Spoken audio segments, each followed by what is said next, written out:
From Montana's news leader, this is the MTN Noon News. Good afternoon and welcome to your MTN Noon News for this Friday. I'm Hailey Monaco. We begin with a developing story in Missoula. Police there say an investigation remains ongoing after the body of a 38-year-old Missoula woman was found in an irrigation waterway. Investigators tell MTN News that the body was found near Grant Street and South 6th Street West on Tuesday. Not many other details are known. The body was taken to the Montana State Crime Lab for a positive identification. Her name has not yet been released. Missoula police say they are treating this case, like all unattended death cases, as a homicide investigation until evidence proves otherwise. Anyone with information is asked to contact the Missoula Police Department. 5 years ago this week in Gallatin County, the Bridger Foothills fire raced over the ridge from the M into Bridger Canyon, and it was a wildfire of historic proportions, destroying 68 structures, including 30 homes. That scene sent shocking visuals of black smoke and flames all across the state, with agencies responding from afar to help. MTN's Judy Slate talks with one of the homeowners who decided to rebuild after losing their home 5 years ago.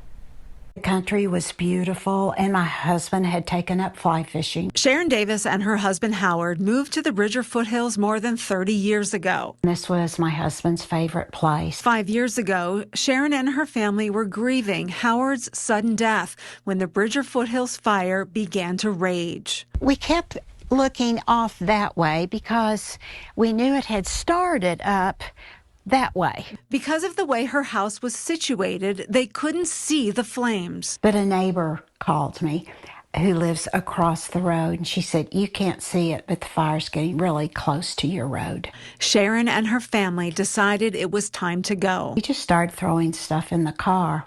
Left 2 cars, 2 dogs, 3 grandchildren, and as much stuff as we could gather. The family sought refuge at a friend's house in Wilsaw. The next day, Sharon went to check on her home. And I drove up here, and my heart just sank. This is all that was left. Her home burned to the ground, one of 30 houses lost to the fire. Because it was still smoldering, everything was black, and was all gone. Days later, with the help of friends and family, Sharon began digging through the ashes, looking for anything that could be saved. And then these lawn chairs, 2 of the metal ones had been my parents'. It was kind of amazing what did turn up. It would take over a year, but Sharon did decide to rebuild. Here is the new house, and if you look closely, you'll see several items that survived the fire. The lawn chairs, now restored, sit on the patio. A tricycle her grandchildren used to ride, pieces of a trivet that belonged to her grandmother, a shotgun that belonged to her husband. And actually, the floors in the house are from the dead trees. Beyond the lost homes, belongings destroyed, are the people. Some here left and never came back. Others, like Sharon, stayed. I think the community really kind of pulled together. But like you said, some people didn't rebuild, and they've moved out of the canyon, as we call it. And the dynamics have changed. In the Bridger Foothills, Judy Slate, MTN News. Igniting seemingly out of nowhere, the Bridger Foothills fire left firefighters rushing to contain the blaze. MTN's Heaven Van has stories from the front line. 5 years later, new trees and greenery hide most signs of the Bridger Foothills fire, a more than 8,000-acre blaze that left a lasting impact on the community. It's one of those things where we try to prepare and train for the worst, and that's very close to what we saw that day. Brian Nicolai is fire chief for the Highlight Fire District, having responded to the Bridger Foothills fire as a deputy fire warden. You know, the first day, it made a pretty good run, kind of ran to the top of the ridge and got itself over the ridge and to the other side of the Bridgers. An investigation revealed the fire had been ignited days prior by a lightning strike, growing in size once weather conditions suddenly shifted. It just kind of created the perfect storm for itself. Nicolai recounts dry winds and steep slopes, along with alignment of the terrain and the slope of the bridgers. When the front came through and the wind picked up, it was just like turning on a blowtorch. Putting ground crews at the mercy of flames and falling rocks. As far as close calls that day, there's several that occurred even from trying to protect the homes in the area. And then that fire was moving so fast. Burning through a total of 68 structures, 3 firefighters found their safety zone compromised. And made the decision to deploy their fire shelters, which ultimately more than likely saved their lives. That if they hadn't done that, I don't want to think about what would have happened. Nikolai says many lessons were learned 5 years ago. That made us better in the way we do unified command with the Forest Service, kind of reiterating the points to our firefighters of what's a good safety zone and what's areas we should not be in. In Bozeman, Heaven Van, MTN News.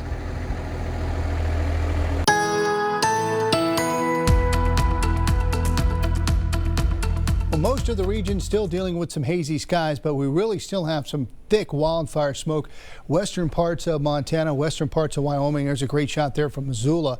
If you're going to the game tomorrow night, probably going to be dealing with still some of that wildfire smoke. We have that air quality alert in effect for Missoula, Powell, Ravalli, Deer Lodge counties included in that. That's at least through tomorrow morning. Western Wyoming, that's through Sunday. For you could see the air quality, those yellow shaded areas, borderline unhealthy. Just give you an idea of the flow for the next couple of days.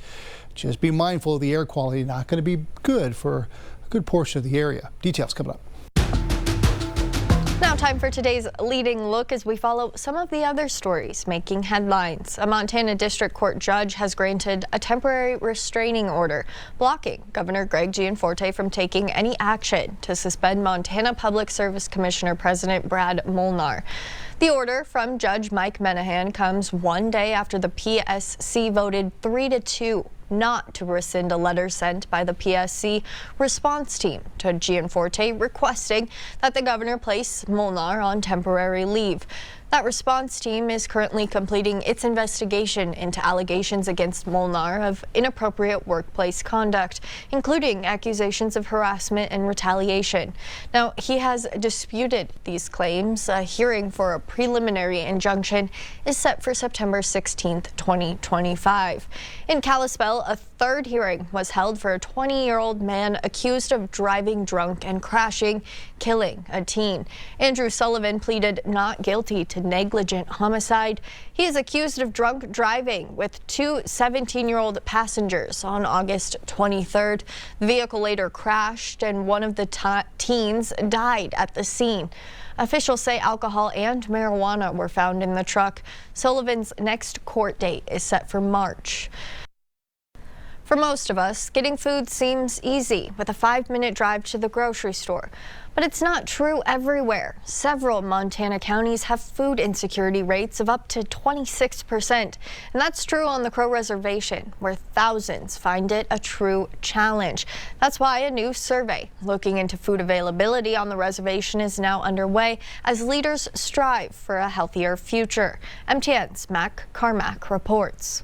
Finding food on the reservation is no easy task. If you look around Crow Agency, there's not a lot of food access to food. So for every dollar, 85 cents leaves the reservation. Here at Crow Agency, the Conoco gas station is one of the few places to go for local food. So next time you go to a gas station, look at what you have available, and especially rural gas stations. Most gas stations are filled with sugary or salty snacks, almost nothing fresh, and all of it is pretty pricey, leaving residents of this small community with nothing but bad choices. We have to travel. Many, like she said, don't have that right to travel, and they don't even have the gas money at times, so demographic incomes really do impact our food systems here. We just can't simply go to Lowe's and go pick up something, or go to Walmart, or to go to Costco. Crow Agency is classified as a food desert, which means local restaurants like this are few and far between when it comes to finding hot and fresh meals. This is a new thing because we've been eating processed fats, and it's just compromised our entire health systems. Now, local crow organizations are taking a close look at this problem, starting with the Crow Nation Local Food Market Study. It's really about trying to understand the needs of our community rather than coming with an approach of saying these are the answers. The survey is a collaboration between Plenty Doors Community Development Cooperation and two new nonprofits, Spotted Tail Holistic Health and Upsalaka Emu, as a way to further understand the community's needs. You know, we're working hard. We're Upsalaka people who are looking at finding solutions to the issues that we have. Solutions like Crowfish and Game's Bison Management Program, which started giving away free bison meat to local families. That's what I'm trying to do, is just provide a healthy food source for the people. Earlier this week, the program donated 1,000 pounds of free bison meat to 120 Crow families. Everybody was blown away and super appreciative. Local leaders know finding healthy, affordable food is a problem that can be solved when communities come together. Many hands make light work, and so I'm hoping that's what we can do. In Crow Agency, Matt Carmack, MTN News.